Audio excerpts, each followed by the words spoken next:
Hello, everyone. My name is Tak Lahana. I will be presenting this week's current event.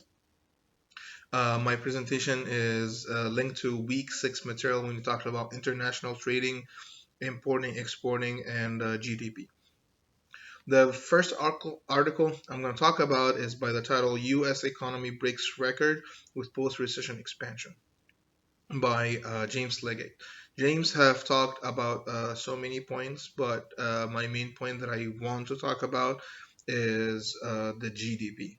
So he said that our GDP is increasing by 3.1%, but yet our debt to GDP ratio is still around the same. It's 107 percent. So that means is as our GDP is increasing, yet our debt is increasing as well, which is not really effective. Our main goal is that we want to be self-sufficient. With self-sufficiency, it means that we are making or producing everything that we want in the United States, and we are using it in our United States market or exporting it outside. But we're not getting or importing anything from other countries, which put us in debt. So, with that being said, I'm going to talk about my second article, which is by the title Global Economy Just Dodged Another Bullet, but the US China Trade Truth Will Not Fix It. This article is by Charles Riley. Charles talked about so many points as well. He started by talking about the stock and oil prices are shooting high. Then he's talked about the G20 summit in Japan, and his main point, that this is the one I might want to talk about, is the tariff that the U.S. put on the Chinese product. So with that tariff, all the Chinese products are increasingly high. Let me tell you how is that affected the economy. I'm just gonna make it more personal from my work. My work is we build and manufacture X-ray systems.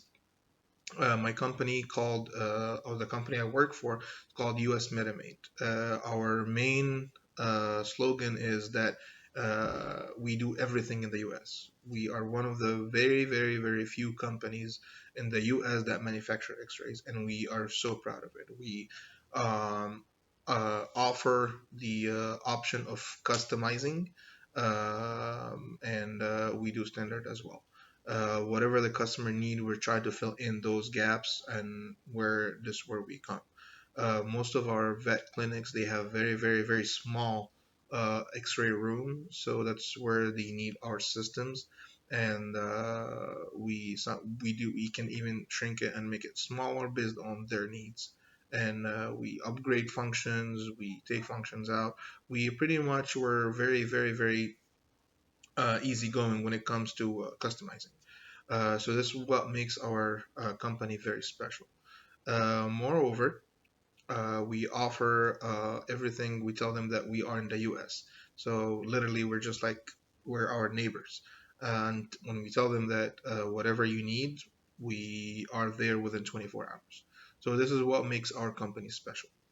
With that being said, if I am getting, as a customer, if I'm getting an X-ray system from China, for example, I'm gonna have to go through so many points. I'm gonna have to go through a distributor, and the distributor will have to contact the manufacturer in China, and the manufacturer itself. They have so many divisions or so many branches where they get all these separate components, and they do so. It's a big hassle.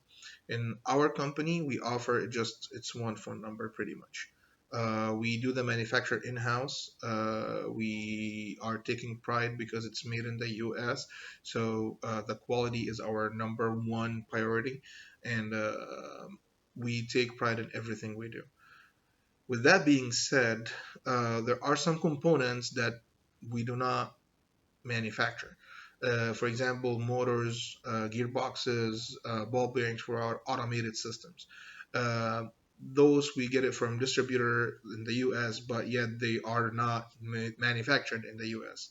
And the reason for that is because they're more cost effective, or used to be more cost effective. Our current distributor, they get it from China. with the tariff and everything that's going through based on the article with by Charles, um, the bearing that we're getting from China, it got higher prices. It started being higher than the bearing manufacturer prices in the US. With that being said, we are forced now to go with the high price that or a higher price than what we used to pay, but it's from the US. It's a better quality. It's again, it's less lead time, so it have a lot of good points and positive points. I mean, so what we're doing now is that we're moving everything from US. But how's that linked to the article? So we're just one manufacturer. So I'm just gonna speak for all the manufacturers in the US now. So everyone after this tariff, after we're getting like most of between 70 and 90% of the products from China. Now we are moving everything and we're moving towards getting all the parts that we need from the US. With that being said, now our GDP and the demand will increase. I need, let's say, 3,000 parts of ball bearing. Instead of taking this to China because they were cheaper, with the tariff, now I'm forced to go with um the US manufacturers of ball bearing. Um, with that, I think it works the best, not just for me as a, not really for, as a business, but at the same time as the country as well. So I think the decision of President Trump on just not taking the tariff off or increasing the tariff percentage on the Chinese product is good for the economy. But at the same time, if he didn't do that, when he do that, I mean, he's hurting some distributors that represent China here.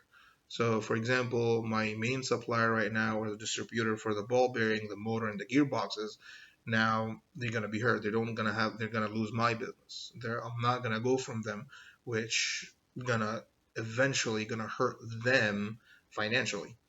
With that being said, all the job opportunities in the US in that specific distributor is going to go away. So, in a way, we are benefiting it, our economy, and we're hurting it some businesses as well. So, my question to you, if you were the president, which route will you go with? Will you go with a high tariff and you would go with hurting the distributors or all the entities that represent the Chinese product here and uh, actually give more of a refreshment and a good chance to the other suppliers here, I mean, manufacturers here, or you will decrease the tariff and get in a chance for the Chinese products to be still in here and be dependent more on them in a way and hurt the US businesses. So in a way you're hurting the US business either way, but which one you're hurting? Are you hurting a distributor who represent a foreign product, or you want to hurt the manufacturer in your country? This is my question to you. I hope you guys have all the comments on it, and I'll be more than happy to talk back. I think it's a very interesting topic that it's gonna have all the heat. So enjoy it, and I'm gonna wait for your comments.